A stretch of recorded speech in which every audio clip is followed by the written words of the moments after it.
All right, what's up, people? We're back for more of our weekly challenge, and you can see what type of tournament we're playing right now. We're playing a non-best hand challenge against these robots, and we're playing a match point tournament. So we're going to be dealing with maybe some over tricks, maybe a little bit of strategy there, but really, we're going to have a better hand than this to deal with that sort of stuff. Ooh, at least our partner's going to open a club. This is a pretty normal question that I get. What do you do in these situations, right? You don't technically have enough values to be bidding, right? You need 6 or more points usually to respond, or at least that's the textbook number.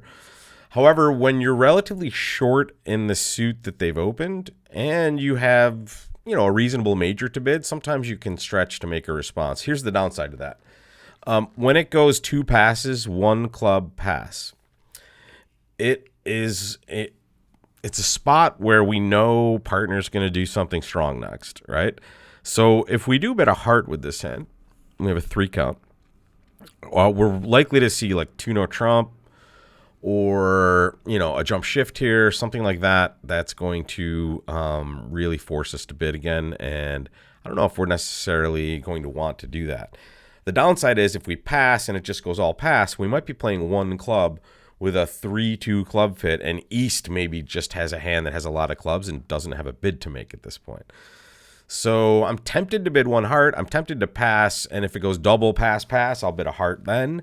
But if it just goes all pass, we just might be in a terrible spot. But here's what I also know. I happen to know that the robot at the other table is going to pass, right? I know they don't bid with this hand, or at least I haven't seen them do it. So I think I'm just going to stay on a par level by passing and seeing what happens. Now, take a look, folks. Partner now is reversed, right? So this is a very strong hand. They've done so after I've passed, so they forced me to take a preference at the 3 level. This is a weird one. I wonder what 2-no would be. Invitational, yeah, it can't be 6+ points. I passed, buddy. I passed. What are we doing here? I almost want to pass 2 diamonds, hope partner's 5-5. The other choice is just to bid 3 clubs. I don't want to introduce anything other than that. I'm just going to let it go. All right, so I don't know how well we could have done in either spot, right? We've done okay here to find a spot that is not too bad, actually. I'm going to play the Queen of Hearts. I'm going to try to either get some roughs, or if they want to draw some trump, I will definitely cooperate with that, right? I'm happy if they draw trump because I can set up some clubs, maybe some hearts. Here, I'm just going to rough clubs for sure. I get to rough in the shorthand. Jack is a little scary here. Yeah, too bad. All right, now I'll pitch a spade. Why not? Whatever. Okay.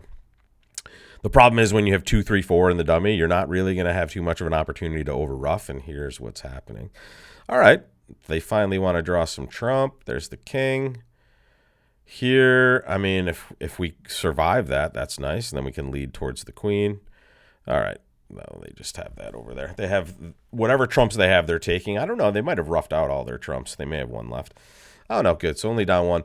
I think that's probably not too bad. I guess clubs, if we bid 3 clubs, the problem is if we bid 2-no, maybe that's not even the worst. Let's take a look. If we could get partner to pass 2-no, I mean, diamonds, we lose 4 diamond tricks. A couple of hearts is 6. We don't really have a ton of tricks anywhere, so staying low maybe proves important there. So, I mean, not getting too excited is a pretty good outcome, I guess, on this one, right? Just -50. We'll see how that pans out on Friday. I can't imagine it being that terrible. Ooh, look at this one. 2 spades, 3 diamonds by partner, 3 spades. That's fun. We happen to know that partner is likely void in spades. We have a 7 count. We don't really have... anything we're going to choose to bid is just going to be too much, right? Boom. Maybe a double here would be good. 11 plus, not quite good enough. So here, honestly, we're just going to pass. And if we found a fit with our partner, by all means, we would be happily bidding. But look, now we can see what's happening. Right-hand opponent has a massive 14 count in response to their partner's preemptive bid. And just as expected, partner is void in spades, right? If left-hand opponent has preempted, they have 6. We have 4, dummy has 3. That's 13 spades, folks. Here, I'm going to signal I like this, even though, honestly, a diamond wouldn't be too terrible. Yeah, there we go. Fortunately, they get to win that, and they're just going to be able to draw 4 rounds of trump. There's weird that they're blocking up the trump suit here. All right, see, I guess they just assume they have a normal entry back to their hand in the heart suit. There it is. And the 9 was unnecessary, right? By the way, we know partner has the ace of hearts. They led the king, and the robots lead king from ace king, folks. So here we can afford to throw away our hearts. We're going to have, yeah, this is the problem. We're going to have a real problem in diamonds because they can just finesse this if they have an extra one for an extra trick. And here we go, folks. Yuck, yuck. We'll pitch a heart because partner will hold on to that ace over there. And there it is. I guess we hold it to 4. All right.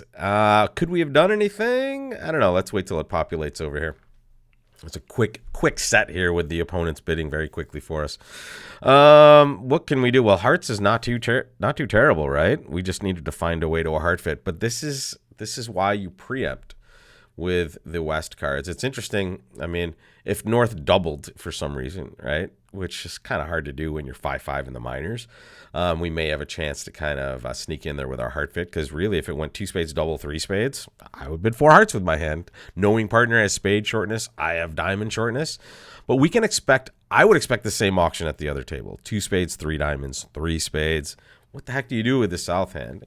You could close your eyes and hope for the best and bid 4 hearts, but then what happens when it goes 5 diamonds, right? Or, what happens when it goes pass and partner tables 2 small hearts?